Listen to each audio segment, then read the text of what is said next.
Dans l'un de ses messages Twitter publiés le 8 mars, le New York Times rapporte que la Chine a placé 60 millions de personnes en confinement pour lutter contre le coronavirus.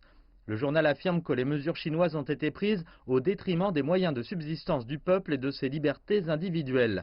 Mais dans un autre tweet, diffusé à peine 20 minutes plus tard, le New York Times salue les efforts de l'Italie dans la lutte contre le coronavirus, affirmant que le pays risque son économie pour contenir l'épidémie en mettant en quarantaine ses deux villes, Milan et Venise.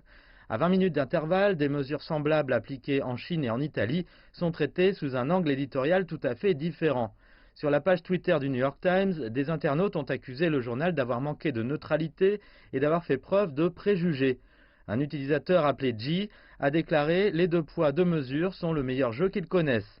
Un autre d'ajouter « La Chine a fait de grands sacrifices pour éviter une propagation ». Ce n'est pas la première fois que le journal est accusé d'avoir manqué d'impartialité.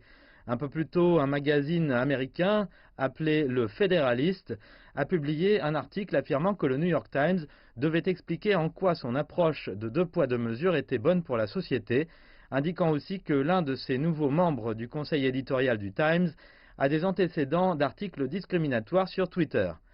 Alors voici la question, comment les médias peuvent-ils préserver leur réputation et leur crédibilité si de telles accusations d'injustice s'avèrent fondées ?